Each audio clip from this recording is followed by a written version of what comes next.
I played along with love. Now I am telling the truth. Before this story makes sense, I need to explain who I really am. For 15 years, I worked for a government agency that officially does not exist. You will not find it on any chart or website. I lived under deep cover, running classified missions across 3 continents. My real name disappeared behind layers of fake ones. I learned how to become whoever the job needed me to be. I hunted terrorists, broke criminal organizations apart, and handled things I will never speak about in detail. That kind of work changes you. When I finally retired 3 years ago, I was worn down to the bone. I had seen too much darkness, too much violence, and too much betrayal for one lifetime. All I wanted was something ordinary, something calm, something normal. That is how I became Mike Harris. On paper, I was a mild-mannered information technology consultant who worked from home. No danger, no secrets, just quiet days and routine work. That was the version of me the world saw. I met my wife, Lauren, at a charity fundraiser. She was running the event with sharp focus and impressive control. She was 32 years old, successful in event planning, confident, organized, and driven. After years of chaos in my past, she looked like stability. She looked safe. She looked like the kind of life I thought I wanted after living in the shadows for so long. We dated for 8 months. I treated her well. I listened. I paid attention. I stayed patient. I stayed calm. She liked that I never raised my voice, never caused drama, and never challenged her decisions. She liked that I seemed content with a simple life. We married in a small, quiet ceremony. Nothing fancy. Then we bought a house in a peaceful neighborhood with good schools, even though we did not have children. I honestly believed I had found my way out of my old life. Here is the thing about playing a role. When you play it well enough, people believe it completely. And I was very good at it. Lauren only saw what I chose to show her. A quiet man who never argued. A husband who said, "Whatever you think is best." A guy who smiled politely at neighborhood barbecues and let his wife make every decision. I kept my hair short. I dressed plain. Button-down shirts. Khaki pants. I blended in. I was average height, lean, with a face that vanished in a crowd. I became exactly what I wanted people to overlook. Lauren loved that version of me. Before me, she had dated exciting men who drained her money and broke her heart. She thought she finally found someone safe, someone easy to manage, someone she could shape and control. What she never understood was that beneath that calm surface, I was still the same man who survived some of the most dangerous places on earth. I had just learned how to hide it better than anyone. At first, the marriage seemed fine. I truly wanted normal. I ignored the early warning signs. The way she rolled her eyes when I spoke. How she forgot to tell me about social plans until the last minute. The quiet comments about my career being less important than hers. The constant criticism about my cooking, my clothes, even how I relaxed. I told myself this was just how normal marriages worked. I told myself I was the one who did not understand civilian life yet. My best friend, Jake Miller, tried to warn me. Jake and I served together overseas. We survived things that would crush most people. We saved each other's lives more times than I can count. He left the agency 5 years before I did and started a successful private security company in Seattle. He adjusted well. He even married a trauma surgeon named Anna, a woman who understood the weight we carried. About 6 months into my marriage, during one of our regular video calls, Jake looked at me and shook his head. "She does not respect you," he said. "I can hear it in how she talks about you. You are not her partner. You are her doormat." I got defensive. I told him maybe that was what I needed. Someone who saw me as normal and safe instead of who I used to be. Jake did not let it go. "There is a difference between being safe and being walked on," he said. "You are playing this role so hard that you are forgetting who you are." I brushed him off. I was not ready to hear the truth. I wanted to believe I could shut the door on my old life forever. Everything changed 3 months ago. Lauren started staying late at networking events several nights a week. Her phone suddenly had a password, which she had never used before. She began going to the gym 5 days a week instead of her usual 2. She bought expensive new clothes meant to impress someone. Her nails were done every week. She came home smelling like perfume she had not worn when she left. To anyone else, it might have looked harmless. To me, it was obvious. My training never left me. These were classic signs of infidelity, and usually not just an affair, but something planned. I recognized it instantly. I could have confronted her right then. I could have accessed her phone in under half a minute. Retirement does not erase skills like that. But instead, I waited. It is like muscle memory. I could have followed her without thinking. I could have confirmed everything I already suspected in a single night. But I did not rush it. I waited. I watched her patterns. I took notes. I saved dates, times, changes in behavior. Because my old life taught me one hard rule that never failed. If you rush and angry, you lose control. If you slow down, gather information, and wait for the right moment, you stay in charge. 2 weeks ago, I got confirmation. Lauren thought I was upstairs taking a shower. She was in the garage on the phone. I had come back downstairs to grab my phone charger when I heard her voice through the door. It did not sound like the woman I lived with. It sounded younger, lighter, excited, alive in a way she had never been with me. I cannot wait either, baby, she said, laughing softly. Just a little longer. He is so pathetic. He will never see it coming. I stood still. My lawyer says I will get the house, she continued. And with his income, child support will set us up perfectly. We did not have any children. She was already planning a future she intended to force into existence. I love you so much, Tyler, she said. Soon we will not have to hide anymore. That night, I broke a promise I made to myself when I retired. I accessed resources I swore I would never touch again. Tyler Brooks, 42 years old, small-time real estate developer, never married. In certain circles, he was known for chasing married women like trophies.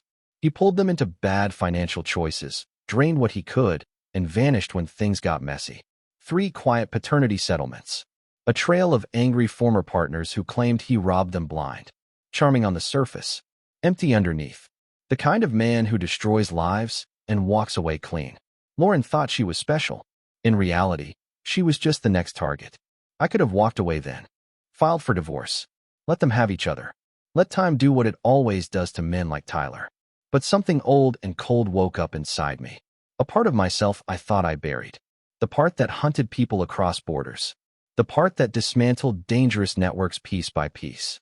The part that made bad men afraid when they realized who was watching them. I remembered something important. I was not just Mike Harris, the quiet information technology consultant. That was just a mask. So I decided to let them believe they were winning. I let Lauren believe I was blind. I let Tyler believe he was clever. I played the role they expected. Last Thursday started like any other night. I cooked dinner. Salmon with roasted vegetables. I followed the recipe exactly. Lauren barely touched it. She kept checking her phone. Her leg bounced under the table like she could not stand being near me. This is too dry, she said after 2 bites, pushing the plate away.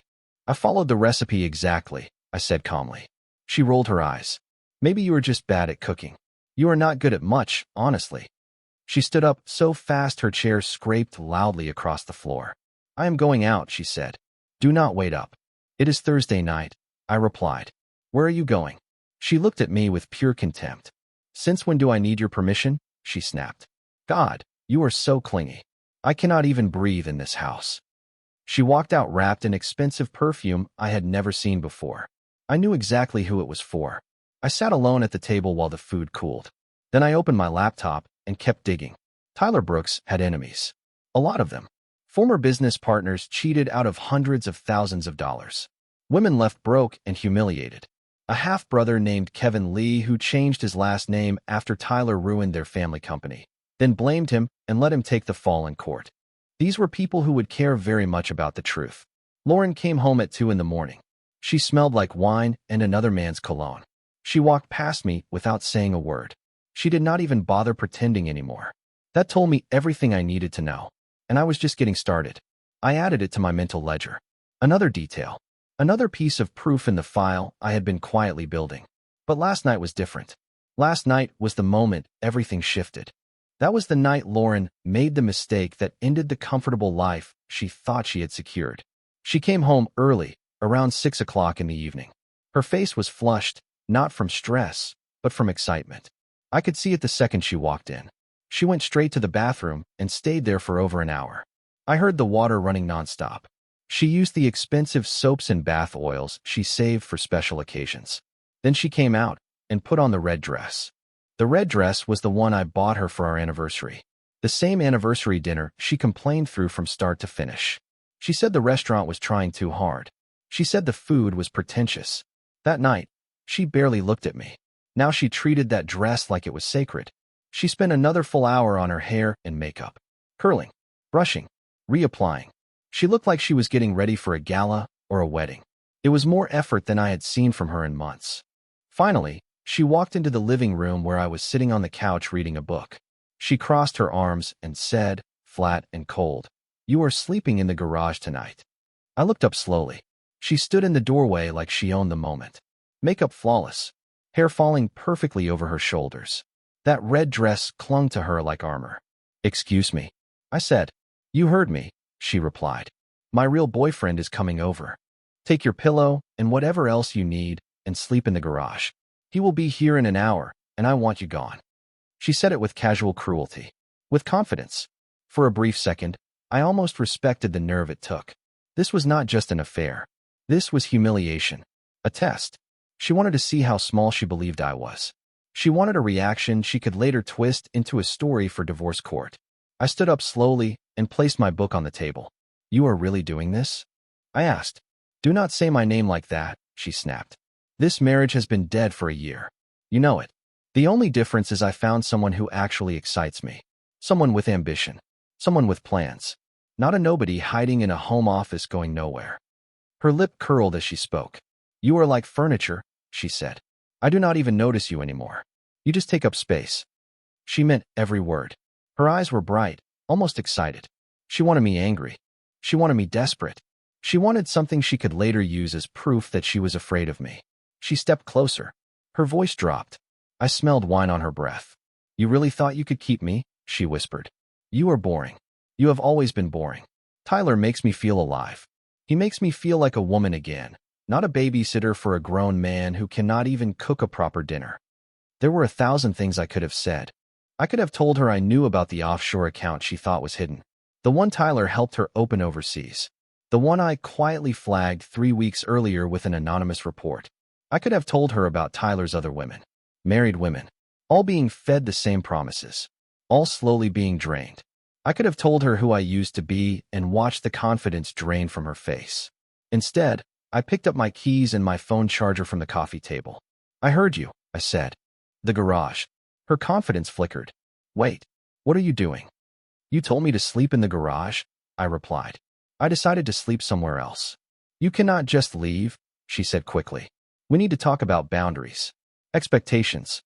I turned back one last time. My hand rested on the doorknob. My face was calm. Pleasant, even. It was the same expression I used years ago in rooms that do not exist on any map. "Enjoy your evening," I said. "I hope it is everything you planned." I left without slamming the door, without giving her the drama she wanted. I drove my 10-year-old Honda Civic, the car she always mocked, the one she said made us look poor. I drove through our quiet neighborhood, past the park where we used to walk when we first dated, past the coffee shop where we had our first date. That was the night I realized something important. I had not lost anything real, and she had no idea what she had just started. I checked into a Hampton Inn about 20 minutes away. I paid in cash, so there would be no credit card trail. Then I took the elevator up to my third-floor room overlooking the parking lot. The room was exactly what I wanted.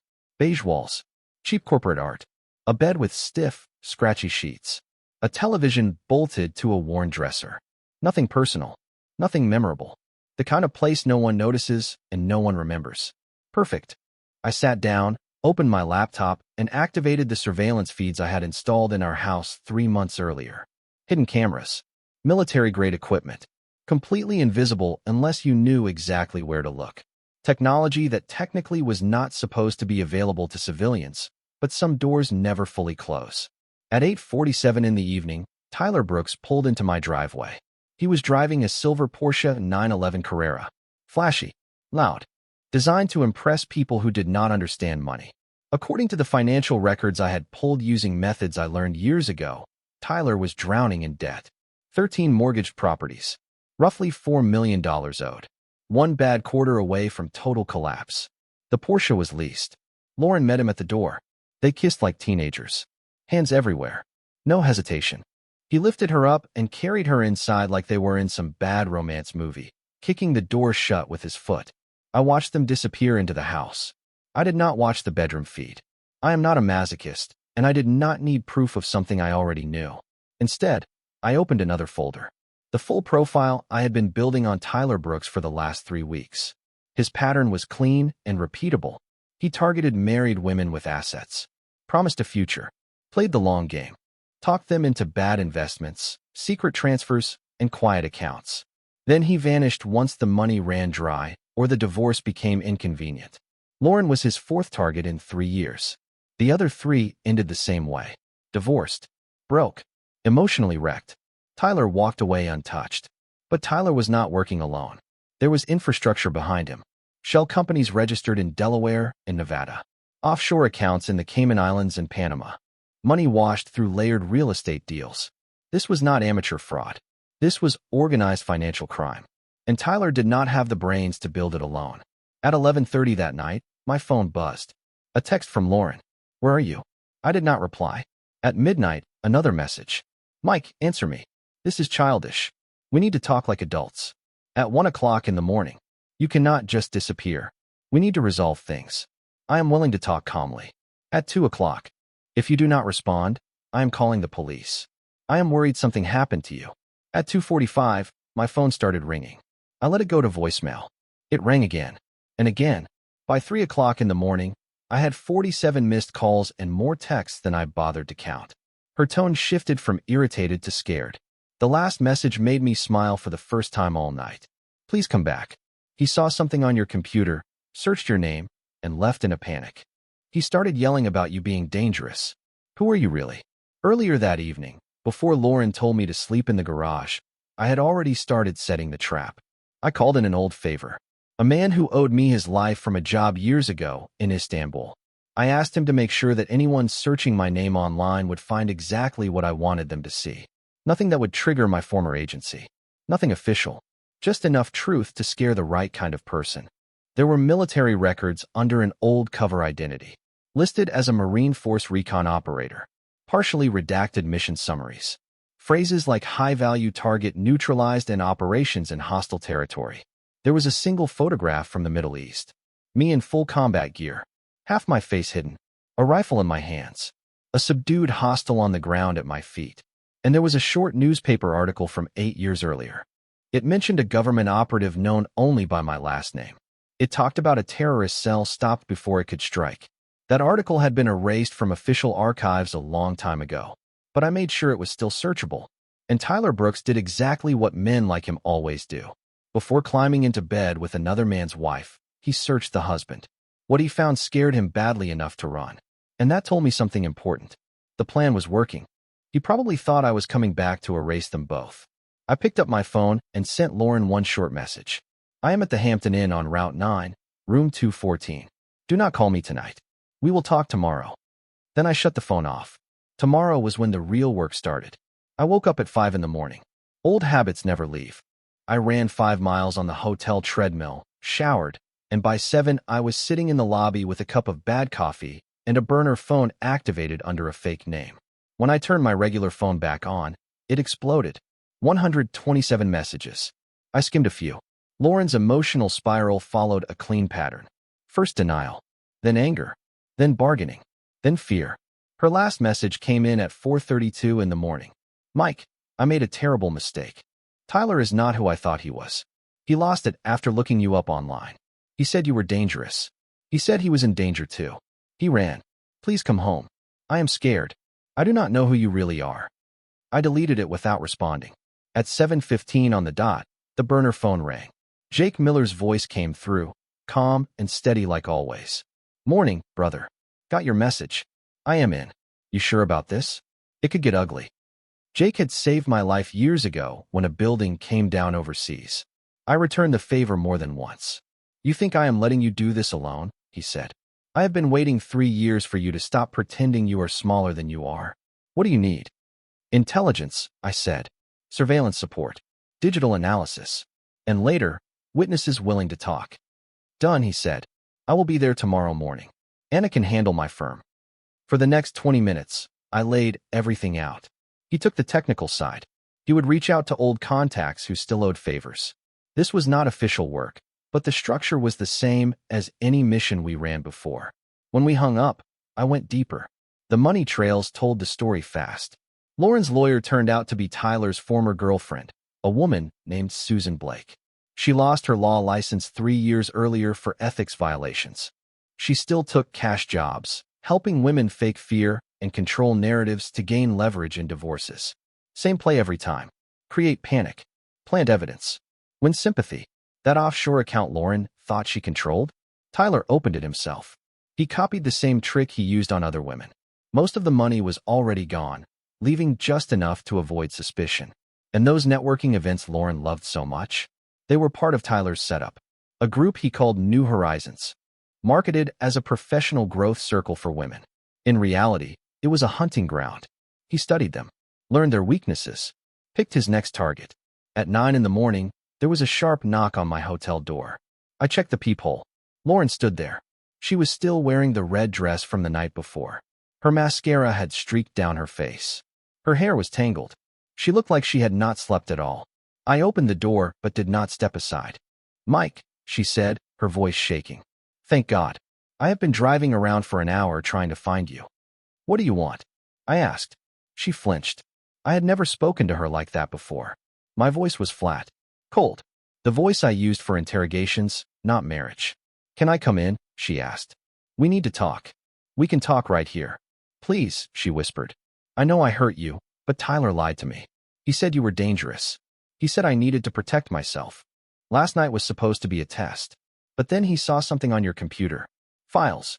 Photos." He panicked. Started yelling that you were some kind of government killer. Then he ran. Just disappeared. I do not know what to believe anymore. I am scared. I leaned against the doorframe and watched her carefully. This was her new angle. Playing the victim. "So your boyfriend lost his nerve?"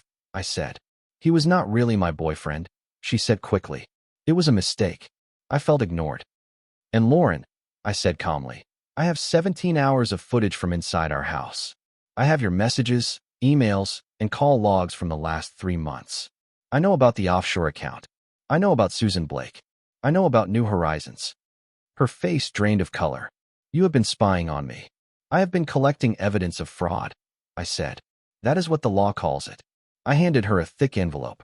"Divorce papers," I said. "Filed this morning. I am citing infidelity. That matters in this state. I am also suing you and Tyler for fraud, conspiracy, and emotional distress." "You cannot do this," she said.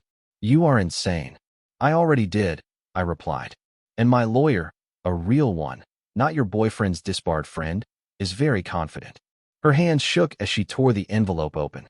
Her eyes raced across the pages. And that was when she finally understood. The quiet man she underestimated had never been weak. He had just been waiting. "You are taking the house, the cars, everything," she said, her voice rising. "Everything I paid for. You only covered about 12% of our income over the last 3 years, and you spent almost 70% of it. The numbers do not lie. My new lawyer will tell you the same." I looked at her and did not flinch. "You are being cruel," she said. "Spiteful. After everything we have been through. 3 years of marriage." I finally spoke. "After everything," I said calmly. "You brought another man into our home and told me to sleep in the garage. Do not talk to me about cruelty. You do not even know what that word means." Her makeup was smeared now. Black streaks ran down her cheeks. Tears, shaking hands, broken voice. I felt nothing. I learned a long time ago how to tell real emotion from a performance. This was a performance. "There is something else you should know," I said evenly. She looked up. "Tyler Brooks is already under investigation by the Securities and Exchange Commission for securities fraud. The Internal Revenue Service is reviewing 7 years of his tax filings. 3 former partners are suing him for fraud. Once subpoenas start flying, that offshore account will be impossible to hide." Her voice cracked. "You did this. You ruined him." "No," I replied. "I pointed the right people in the right direction. Tyler ruined himself a long time ago. I just made sure someone finally noticed." I started to close the door. "My lawyer will contact yours," I said. "Your real lawyer. Not Susan. Have your things out by Friday. I am moving back in tomorrow, and I do not want you there." "It is my house too," she snapped. "I have rights." "Check the deed," I said. "My name only. Same with the mortgage. You told me your credit was too bad when we bought it. You might want to read the fine print next time." I shut the door and locked it. Through the peephole, I watched her stand there for a moment. Angry, confused, afraid. Then she turned and walked away, her heels echoing down the hallway. I went back to my desk and opened my laptop. Phase 1 was complete. Lauren and Tyler were finished. Separated. Panicking. Desperate. But I was just getting started. Within days, everything moved fast. Jake arrived with 2 hard cases full of surveillance and analysis equipment. Together, we traced Tyler's partner, the man handling the technical side of the operation. His name was Andrew Lynn. He was 41 years old and had been pretending to be one of Tyler's victims. In reality, he spent 8 years working for the National Security Agency in signals intelligence before leaving and teaming up with Tyler 5 years ago. Together, they built a fraud network that looked clean on the surface and nearly impossible to trace. Shell companies in Delaware and Nevada. Endless wire transfers. Fake real estate deals to wash the money. Everything neat. Everything legal on paper. When Tyler tried to threaten me with classified details from my past, I knew Andrew had used his old access to dig into government systems. What they did not realize was that those files were bait. Sanitized records. Decoys I left behind on purpose. I made it look like panic. Sloppy mistakes. Just enough to attract someone who thought he was smarter than everyone else. They documented everything, thinking they were building leverage to blackmail me or force me out of the divorce. In reality, every step they took tied the crimes tighter around their own necks. I arranged a meeting with Andrew at a warehouse Jake secured and wired with cameras. Andrew showed up trying to act confident, but he was sweating badly. I laid it all out. His connection to Tyler. The shell companies. The accounts. The women they had scammed over 5 years. He fell apart in minutes. When I gave him a choice, cooperate for reduced charges or face the full weight of federal prosecution, he broke. With shaking hands, he handed me a flash drive. "It is all here," he said quietly. "Accounts. Victims. Messages. Everything. I want immunity. Witness protection." "We will discuss immunity with prosecutors," I said. "Protection? I can arrange that." I leaned in slightly. "But you will spend the rest of your life looking over your shoulder. The women you hurt will not forget. And neither will I." 2 days later, federal agents arrested Tyler at his lawyer's office. The charges were serious. Wire fraud, racketeering, conspiracy, money laundering, threats. With Andrew cooperating and 17 victims willing to testify, the case was airtight. Tyler's expensive attorney reviewed the evidence once and pushed for a plea deal. Tyler refused. He screamed about government conspiracies and secret operations. The judge denied bail. Tyler spent the next few weeks in county jail, watching everything he built fall apart. The trial lasted 3 weeks. It started as a local story. Then it spread. Andrew Lynn spent 3 full days on the witness stand. He stayed calm the entire time. No emotion. No hesitation. He took Tyler Brooks's defense apart piece by piece. He explained how they met, how Tyler pulled him in with promises of easy money, and how over the years they refined the scheme until it ran like a machine. "Tyler was the front man," Andrew said plainly. "I built the system. He found the women, earned their trust, and made them emotionally dependent. I created the shell companies, offshore accounts, and fake records that made everything look legitimate. We split the money 60-40 in his favor." Then the victims testified. One by one, women took the stand and described how Tyler drained their savings and wrecked their lives. Homes lost. Retirement accounts emptied. Confidence shattered. Hope gone. Even Tyler's half-brother, Kevin Lee, testified. He told the court how Tyler destroyed their family construction business and left him serving 18 months in prison for crimes Tyler actually committed. During closing arguments, Tyler finally broke. He stood up screaming that I was part of the Central Intelligence Agency, that the entire trial was a government setup. Court officers dragged him out while his own lawyer buried his face in his hands. The jury took less than 4 hours. Guilty on every count. Tyler Brooks was sentenced to 23 years in federal prison, with no chance of parole for the first 15. Andrew Lynn received 15 years for cooperating and helping recover the stolen money. Together, they were ordered to pay more than $7 million in restitution. I sat in the back of the courtroom during sentencing. Tyler, handcuffed and wearing an orange jumpsuit, turned and looked at me. His eyes were full of hate. I met his stare, said nothing, and walked out. A week earlier, Lauren signed the divorce papers. Her collapse was fast and complete. Evidence showed she knew about parts of the fraud. Her messages proved she was aware of the offshore account and the fake attorney. She moved back in with her mother and left almost everything behind. When we met at the lawyer's office to finalize the paperwork, she looked broken. No makeup, swollen eyes, sweatpants, and a loose sweatshirt. I did not know how deep it went, she whispered. I thought Tyler was just a rich businessman. I did not know about the other women. I did not reply. I just signed. I am sorry, she said. I was stupid and selfish. I ruined everything good we had. You did not ruin anything real, I said calmly. I was pretending to be someone else, and you wanted control. It was never going to work. That was the end of the marriage. I walked out feeling lighter, like I had finally set down a weight I carried for too long. The cleanup took months. I worked closely with federal agents to trace the stolen money through offshore accounts, shell companies, and fake real estate holdings. Years of training paid off. In the end, the victims recovered about 87% of what they lost. Some of them became fraud awareness advocates. Kevin Lee started a construction company called Second Chances, hiring former inmates trying to rebuild their lives. I sold the old house. Too many lies lived there. I bought a downtown loft with brick walls and high ceilings. It felt honest.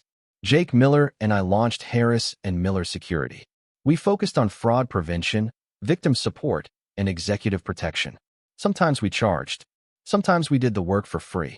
We made sure predators faced real consequences. A year later, I spoke at a law enforcement conference. In front of hundreds of officers and Federal Bureau of Investigation agents, I told my story. Fraud thrives on isolation, I said. Victims feel ashamed and alone. Break that isolation. Help them see the pattern. Document everything. Stay patient. Never underestimate yourself. The standing ovation meant more than any government medal I ever received. Now I teach self-defense at a community center. I volunteer teaching financial literacy. I adopted a German shepherd named Echo. I share meals with Jake, Anna, and people we helped. Real friends. For 15 years, I lived as someone shaped by a secret agency. For 3 years, I lived as the man my wife wanted. Now I am just me. No masks. No pretending. About 18 months after the divorce, Lauren sent me a message. I saw the news about your firm. I am proud of you. I deleted it without replying. Some doors stay closed for a reason. When people ask if I regret any of it, I tell them the truth. The night she told me to sleep in the garage was the best thing that ever happened to me. It forced me to stop living small. I am not that quiet man anymore. I am Mike Harris.